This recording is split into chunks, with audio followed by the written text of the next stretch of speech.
Hello friends, welcome back Hindi India Dharm and science with Dolly 24। I hope so guys आप सभी स्वस्थ होंगे, मस्त होंगे, ज़बरदस्त होंगे, हर रोज़ अपनी ज़िंदगी में नई नई खुशियों का वेलकम कर रहे होंगे।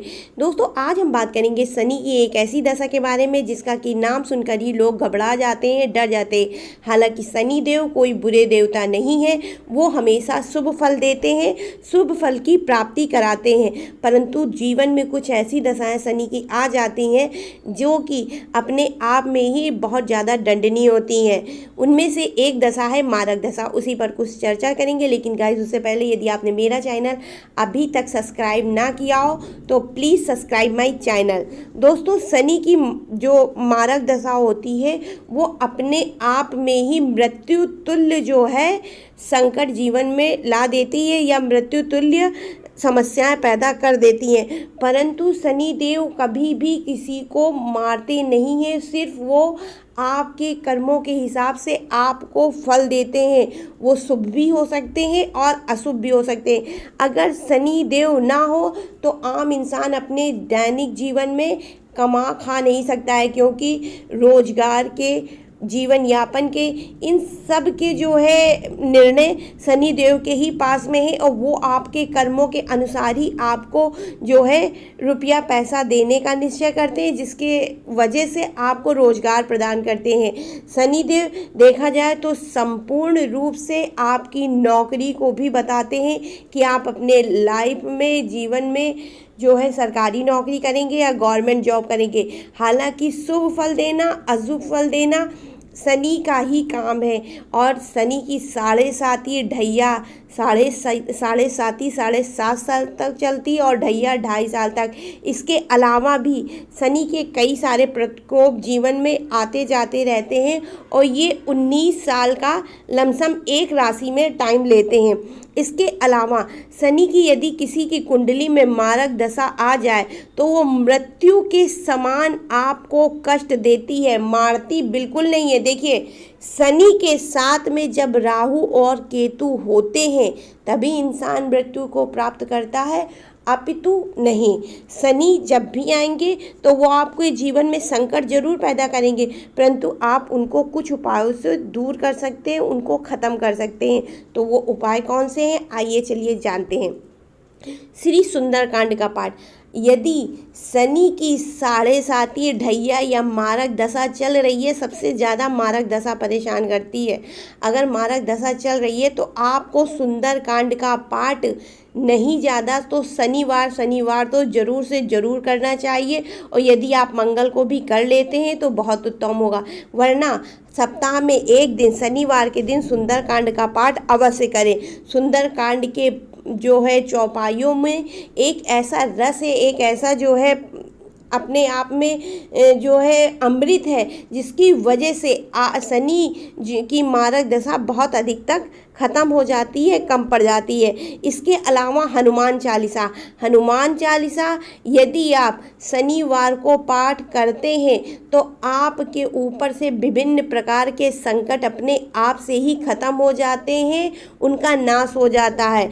और हनुमान चालीसा पढ़ने के अलावा यदि आप शनिवार के दिन काली वस्तुओं का दान करते हैं, चाहे वो काला तिल हो या लोहे के कोई छोटा सा भी बर्तन आप जो है दान कर सकते हैं। इसके अलावा कड़वा तेल, यदि आप शनिवार को कड़वा तेल जो है किसी को दान देते हैं और ये तो आप उससे जो है बहुत प्रकार से अपने ऊपर से शनि के संकट दूर कर देते हो। यदि आपने अपने कड़वा तेल को अपने ऊपर से 7 चक्कर उतार दिया, 6 चक्कर सीधा, 7वां चक्कर उल्टा, तो आपके ऊपर से नज़र दोष भी ख़त्म हो जाएगी। और अगर कोई कड़वा तेल शनिवार को आपसे दान ना ले, क्योंकि बहुत सारे लोग ये जानते हैं कि शनिवार को तेल ना किसी से लेना चाहिए और ना ही खरीद के लाना चाहिए, तो ऐसी स्थिति परिस्थिति में आप किसी पेड़ के ऊपर भी जा कर के उस तेल को समर्पित कर सकते हैं, उस पे जो है चढ़ा सकते हैं।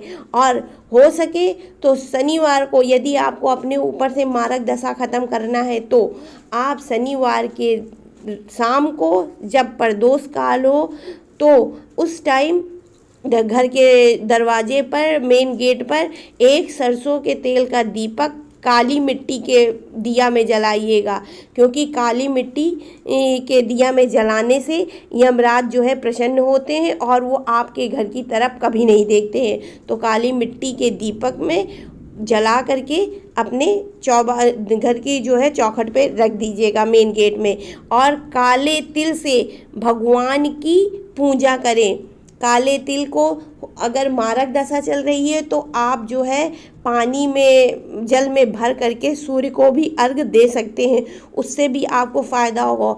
अपितु शिव जी पर इस समय तो सावन चल भी रहा है, अगर आप नियमित रूप से शिव जी पर जल में तिल डाल करके चढ़ाते हैं तो आपके ऊपर से कई विभिन्न प्रकार की बीमारियां, संकट, दोष अपने आप ही खत्म हो जाएंगे। यदि मृत्यु, अल्पायु की समस्या है, मृत्यु का योग बन रहा है, तो वो भी हर हाल में निश्चित रूप से खत्म ही हो जाना है। और जितना हो सके उतना आप तिल का दान, अगर संभव हो तो देखिए, किसी चीज़ के लिए कोई ज़बरदस्ती नहीं है कि आप घर बेच के तमाशा करें, ऐसा बिल्कुल नहीं है। यदि आप कर सकती हैं तो तिल का दान करें। और किसी रूप में आप तिल का दान नहीं कर पा रहे हैं तो तिल के लड्डू भी बनाए जाते हैं, बाज़ार में भी बने बनाए मिलते हैं। आप तिल के लड्डू ले आइए, शनिवार के दिन अपने ऊपर से उतार दीजिए। पहले तो भगवान पे चढ़ाएं, उसके बाद में अपने ऊपर से उतारें और उतार करके उसको जो है दूसरों में प्रसाद के रूप में बांट दीजिए। ऐसे आपको पुण्य फल भी प्राप्त होगा और साथ में आपके ऊपर से भी संकट कटेगा। और जब आप दूसरों को मीठा दान देते हैं ना, तो जीवन में आपके भी मिठास आती है, भगवान आपकी जीवन में भी खुशियाँ देते हैं। और तिल का जितना हो सके ज़्यादा से ज़्यादा जल में डाल करके मतलब पूजा करने की ज़्यादा सोचें। इसके अलावा जब आप किसी को दान दें तो अपने मन के भावों को एकदम शुद्ध रखें। देखिए, यहाँ दान खाली तिल की बात नहीं हो रही, कुछ भी आप दान दो, अनाज भी दान दे सकते हैं, घर का खाना भी दान दे सकते हैं। और गरीब दरिद्र ऐसे इंसान को दीजिए जिसको सच में उसकी ज़रूरत हो, वो उसका जो है सम्मान करे। ये नहीं कि आपसे लेकर के बाहर गया, दुकान में बेच आया और शराब पिया, ऐसे इंसान को बिल्कुल न दान दो। उसको दान दे जिसको आपके दान की कदर हो और आपका दान वो पूरे मान सम्मान से ले, उसको दान दीजिए। और पूरे मतलब समर्पण की भावना से कि हम जिसको ये दान दे रहे हैं उसको ये फलित होगा। जब आपकी मन की भावना शुद्ध होंगी तो सामने वाले के लिए भी उत्तम होगा, आपके लिए भी। लेकिन अब मारक दशा चल रही है, बहुत ज़्यादा स्थिति खराब है, आप उठ के दान नहीं दे सकते हैं, तो आप उस पर अपना हाथ भी छुआ सकते हैं। चल फिर नहीं पा रहे, कुछ ऐसी समस्या है कि आप बिस्तर पे ही लेटे रहते, तो आप अपना हाथ छुआ दीजिए। बाकी दूसरा कोई दान दे देगा, लेकिन हाँ, उसको भी अपने मन की भावना शुद्ध रखनी चाहिए कि जिसके नाम से हम दान दे रहे हैं उसका जीवन उत्तम हो। इसके अलावा अपने पूजा के सामान में जितना हो सके, देखिए ऐसे तो कड़वा तेल सिर्फ जो है शनिवार को ही दीपक जलाया जाता है, लेकिन जब मृत्यु का संकट आया हो किसी के जीवन में तो आप उसके नाम से नियमित कड़वा तेल का दीपक जला सकते हैं, शनिदेव के नाम से घर के चौबारे में। और पूजा में हर हाल में तिल का प्रयोग करें और ये मन में भाव रखें जिसके भी नाम से आप पूजा कर रहे हैं उसके जीवन में जो संकट आया है, जो समस्याएं आई हैं, वो टल जाए। और कोशिश करें जो आप पूजा कर रहे हैं उसका सिंदूर या उसका तेल ले जा कर के सामने वाला जो भी बीमार व्यक्ति है उसके माथे पे लगा दें, इससे उसको काफ़ी आराम मिलेगा। और जितना हो सके गायत्री मंत्र का जाप करिए। देखिए, गायत्री मंत्र एक ऐसा मंत्र है, यदि आप उसको नियमित 5 या 7 बार भी जाप कर लेते हैं सवेरे सवेरे उठ करके, तो आपके घर के, आपके अंदर की जितनी भी नकारात्मक ऊर्जा या निगेटिव एनर्जी है वो अपने आप में भाग जाती है। तो हो सके तो आप गायत्री मंत्र का जाप करें। सामने वाला बोल नहीं पाता है, नहीं कुछ कर पा रहा है, तो आप इतनी तेज से बोलिए कि उसके कानों में वो मंत्र चला जाए। और जितना हो सके ज़्यादा से ज़्यादा, अब यहाँ पर मृत्यु तुल्य संकट आया है, तो आप ओम त्र्यंबकम यजामहे सुगंधिम पुष्टिवर्धनम उर्वारुकमिव बंधनात् मृत्यु मूर्छया मामृतात्। जितना हो सके उतना ज़्यादा से ज़्यादा महामृत्युंजय मंत्र का जाप करें। महामृत्युंजय मंत्र का अपने घर के अंदर पठन पाठन भी करें। इसमें आपको पूरे विधि विधान से, यदि आप यथासंभव मतलब आप कोशिश करें, अगर आप पूरे विधि विधान से शंकर भगवान की पूजा करके इसका अपने घर में जाप करवा सकते हैं, तो इसका जाप आप ज़रूर कराइए।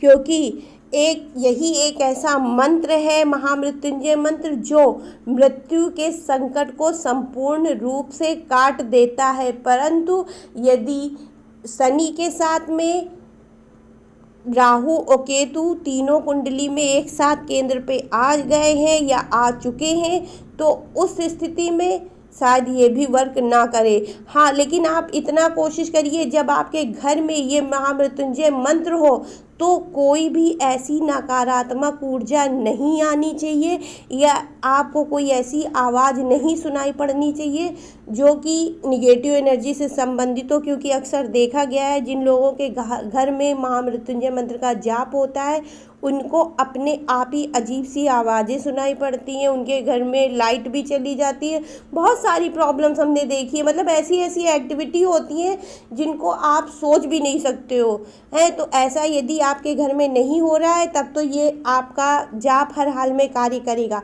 परंतु यदि ऐसा होता है कि कोई अचानक से दरवाज़ा फटक के चला गया, और ये ज़्यादातर रात के जो है 1:30 से 2 बजे के बीच में ये चीज़ ज़्यादा होती है।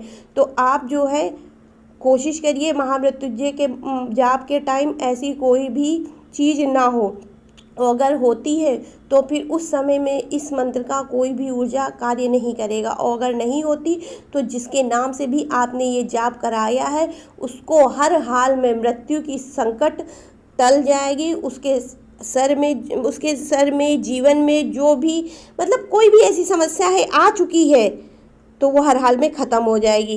इसके अलावा ओम त्र्यंबकम यजामहे सुगंधिम पुष्टिवर्धनम उर्वारुकमिव बंधनात् मृत्यु मूर्छया मामृतात्। आप यदि लगातार पाठ नहीं कर पा रहे, तो आजकल म्यूजिक सिस्टम के थ्रू या मोबाइल फ़ोन के थ्रू जो है ये मंत्र जाप किया जाता। आप सामने वाले के कान में ईयरफोन लगा करके परमानेंट को ये मंत्र चला सकते हैं, बजने दें, उससे भी बहुत ज़्यादा आराम मिलेगा। वो जो है यदि बेहोश है या किसी कारणवश उसको होश नहीं आ रहा है, तो उसको ऑटोमेटिक होश जरूर आएगा। तो ये थी मेरी एक बहुत छोटी सी वीडियो, जिससे ये पता चल सके कि यदि किसी के ऊपर मृत्यु तुल्य संकट आया हो या शनि की मारक दशा हो, तो कैसे हम निपटारा पाएँ या किस तरह उस चीज़ से बाहर आएँ। परंतु हम फिर से ये बोलते हैं, अगर शनि के साथ में राहु और केतु विद्यमान है, देखिए शनि कभी किसी का बुरा नहीं चाहते हैं। शनि देव अपने आप में ही बहुत महान देवता है। वो सिर्फ कर्मों के फल देते हैं, शुभ व अशुभ, इसके अलावा वो कुछ नहीं करते हैं। वो एक न्याय के देवता है, न्यायप्रिय देवता है। परंतु शनि के साथ में यदि दूषित ग्रह, पाप ग्रह राहु और केतु आ जाते हैं, तो इंसान चाह कर भी अपनी ज़िंदगी में वापस नहीं लौट पाता है। वो हर हाल में मृत्यु में पहुंच ही जाता है। तो जितना हो सके आप अपने आप को, अपने घर के वातावरण को शुद्ध रखें, पॉजिटिव रखें, सकारात्मक रखें, क्योंकि जैसी आपकी सोच होती है वैसे ही ऊर्जा आपके आसपास होती है। यदि वीडियो बनाने के बीच में कोई शब्द मुझसे गलत निकल गया हो तो कृपया हमें माफ़ करिएगा, क्योंकि आज की वीडियो कुछ मेरे भी ज़्यादा दिल के करीब रही। तो आई होप सो गाइस आपको ये वीडियो पसंद आई होगी, और पसंद आए तो please like, share and subscribe my channel. Radhe Radhe, her her Mahadev.